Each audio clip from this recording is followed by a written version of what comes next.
First reading.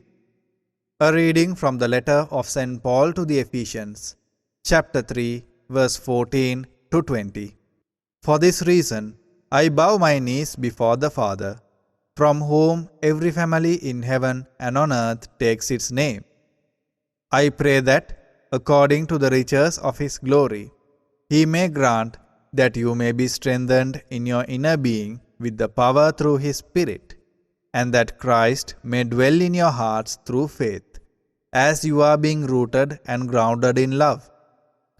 I pray that you may have the power to comprehend, with all the saints, what is the breadth and length and height and depth, and to know the love of Christ that surpasses knowledge, so that you may be filled with all the fullness of God.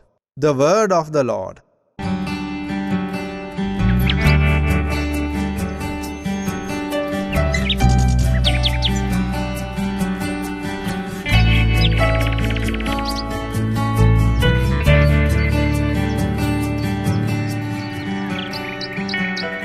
My dear brothers and sisters, and my dear children, today's reading, the Gospel is from the Gospel according to St. Luke, and we read from chapter 12, where it says, I have come to set a son against his father, a daughter against his mother.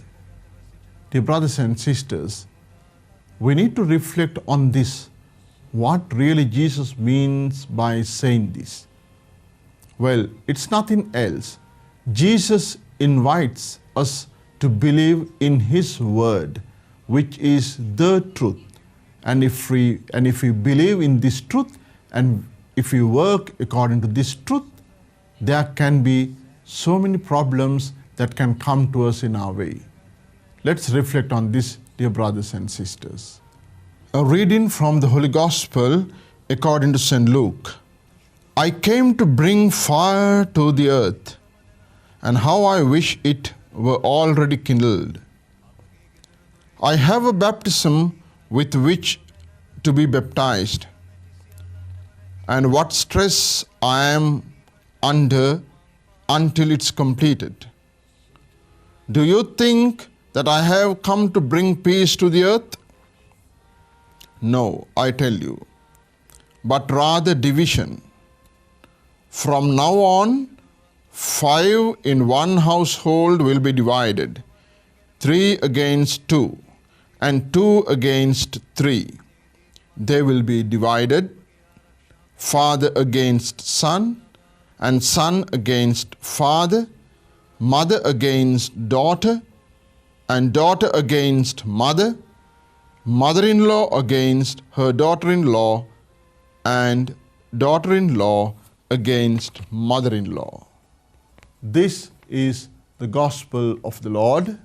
My dear brothers and sisters, and my dear children, have you ever felt that this Gospel passage is really disturbing our faith?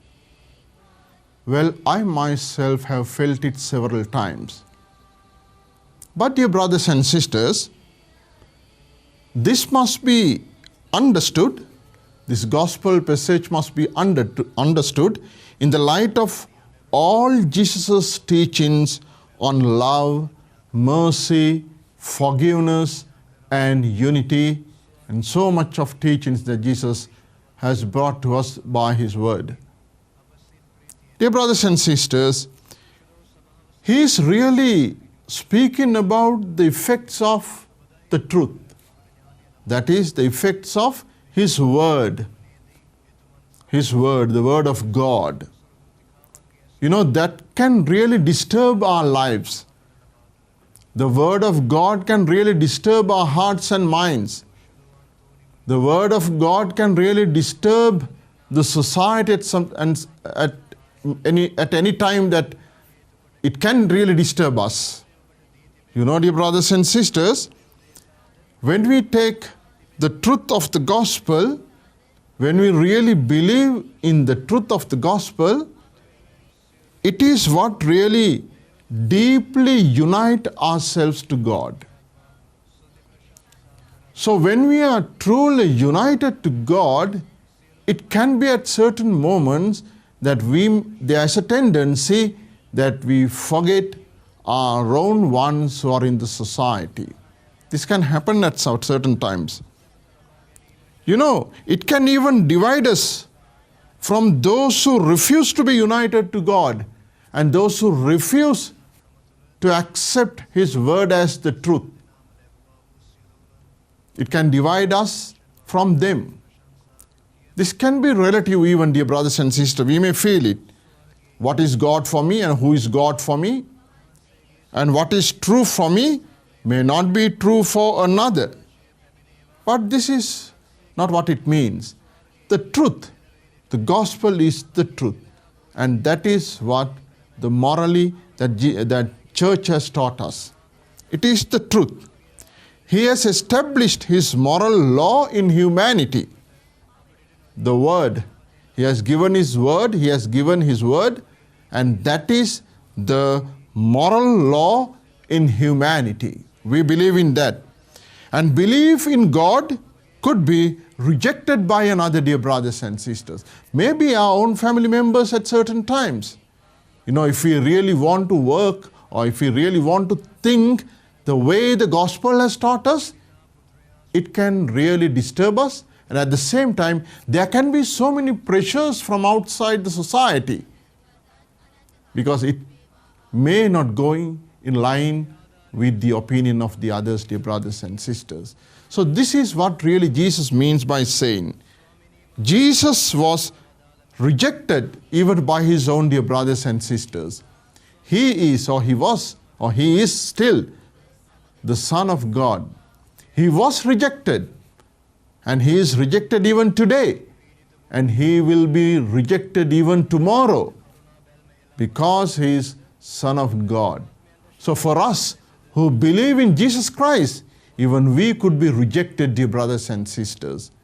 Even our living, our expressing, our faith may be opposed by some others who will not in line with the words of Jesus Christ, dear brothers and sisters.